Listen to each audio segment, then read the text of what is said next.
Selamat siang teman-teman. Ya, Assalamualaikum warahmatullahi wabarakatuh. Shalom.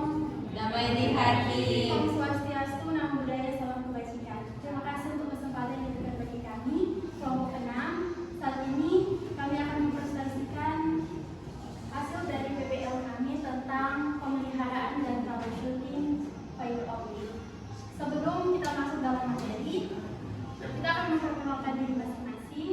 Perkenalkan, nama saya Jennifer Esther Salimusa dengan NIM 23024-169. Saya Niki Mendome dengan NIM 23024-167. Saya Pinkan Pondo dengan NIM 23024-170. Saya Livia Marianti dengan NIM 23024-168. Ya, kita masuk dalam pembahasan yang pertama mengenai apa itu fiber optic. Sebelum kita masuk ke apa itu fiber optic, kita masuk dan mengenal sejarah singkat tentang fiber optic. Nah, teman-teman, sejarah singkat dari fiber optic itu konsep dasar transmisi cahaya ditemukan sejak abad ke-19 pada tahun 1840-an dengan yang menemukannya adalah ilmuwan Inggris Daniel dan juga Jacques. Mereka menunjukkan bagaimana cahaya bisa dibelokkan melalui air, namun kemajuan besar datang di tahun 1966 oleh Charles dan juga George dari Standard Telecommunication Laboratories mengusulkan bahwa serat kaca murni bisa digunakan untuk komunikasi. Karena kontribusinya, Charles mendapat hadiah dari Nobel Fisika tahun 2009. Nah, apa itu fiber optik? Teknologi ini mulai dikembangkan secara komersial pada tahun 1970-an dan sejak saat itu menjadi fondasi utama jaringan internet modern.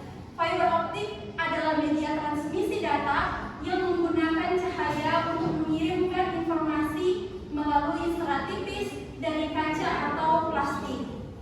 Dengan cara kerjanya, cahaya dipancarkan oleh laser dan dipantulkan di dalam inti fiber secara terus-menerus dan mentransmisikan data dalam bentuk pulsa cahaya. Kita masuk ke pembahasan selanjutnya. Selanjutnya ada jenis pemeliharaan jaringan fiber optik, yaitu ada dua. Yang pertama, pemeliharaan preventif. Pemeliharaan ini adalah pemeliharaan yang dilakukan secara berkala untuk mencegah terjadinya kerusakan atau gangguan pada jaringan fiber optik. Tujuannya untuk memastikan bahwa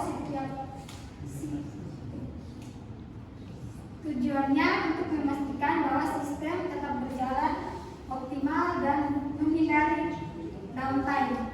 Contohnya, pemeriksaan visual kabel dan konektor, pengukuran daya optik secara rutin, pembersihan konektor, penggantian komponen sebelum rusak. Yang kedua ada pemeliharaan korektif.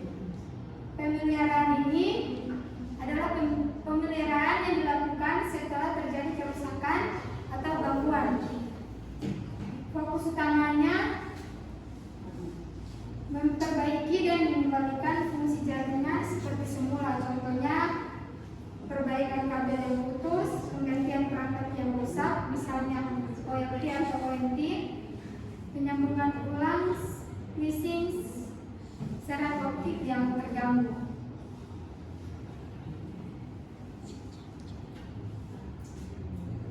Kita masuk ke materi yang selanjutnya, yaitu perawatan.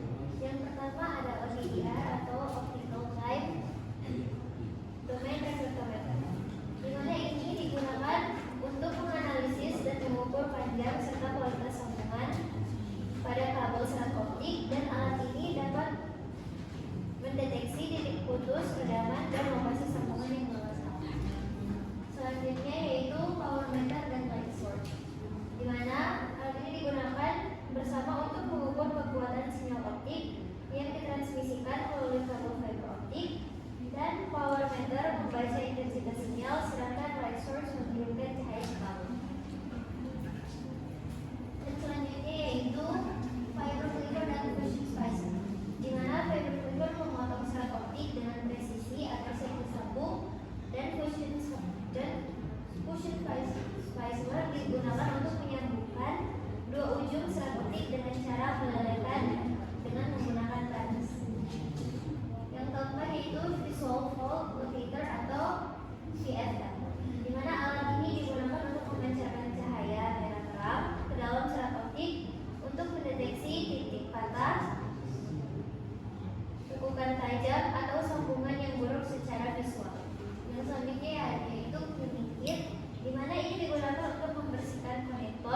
dan juga ujung serat optik dari debu dan kotoran agar transmisi sinyal tidak terganggu.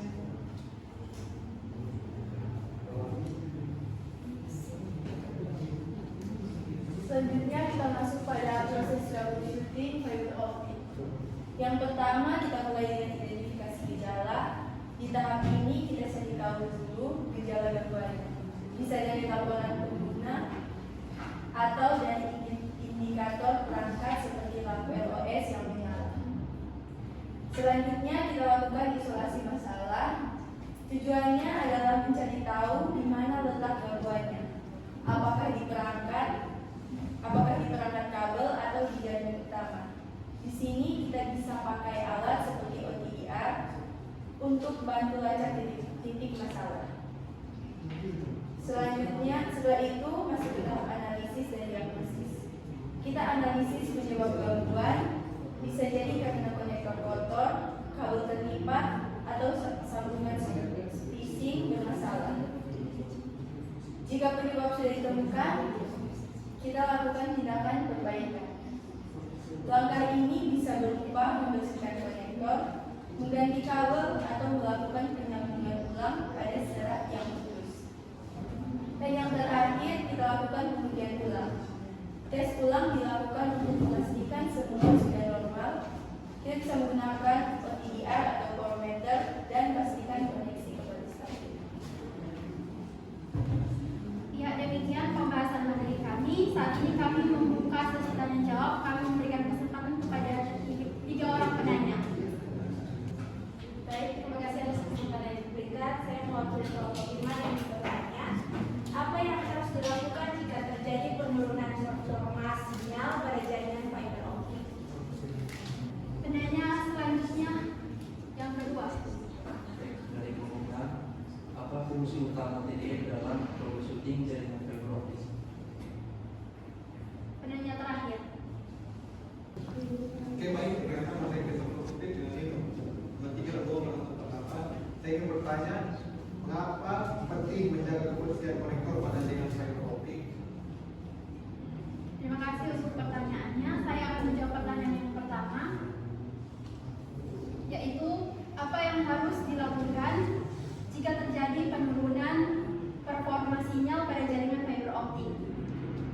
Langkah yang dapat diambil yaitu pertama, periksa kualitas sambungan dan kebersihan konektor. Yang kedua, gunakan OTDR untuk mengecek titik kehilangan sinyal. Yang ketiga, ganti kabel atau konektor yang rusak. Selanjutnya, pastikan tidak ada lekukan tajam atau tekanan fisik pada kabel. Saya akan menjawab pertanyaan yang kedua. Apa fungsi utama OTDR dalam troubleshooting jaringan fiber optik? Fungsi utama OTDR atau Optical Time Domain Rectifier adalah untuk menganalisis kondisi kabel fiber optik dengan cara mengirimkan pulsa cahaya ke dalam serat dan mengukur pantulan cahaya yang kembali. Alat ini dapat mendeteksi lokasi titik kerusakan, redaman atau loss, sambungan yang tidak berguna, serta panjang kabel. Dengan OTDR, teknisi dapat melihat grafik atau jejak optik yang menunjukkan letak dan jenis gangguan sehingga memudahkan proses troubleshooting dan pemeliharaan jaringan fiber optik. Baik, saya akan menjawab pertanyaan 3 dan 1. Mengapa penting menjaga kebersihan konektor pada jaringan fiber optik? Jawaban, karena kotoran atau debu sekecil apapun pada ujung konektor dapat menghambat transmisi cahaya, menyebabkan penurunan kualitas sinyal, hilangnya data atau kerusakan permanen pada konektor dan peralatan jaringan. Demikian jawaban kami. Diucapkan terima kasih bagi teman-teman untuk perhatian dan pertanyaannya. Bila ada salah kata kami mohon maaf, dan saya akan menutup presentasi ini dengan satu kalimat motivasi untuk kita pada menggagas masa depan. Ilmu adalah investasi terbaik yang bisa kita tanamkan hari ini untuk panen masa depan. Terima kasih.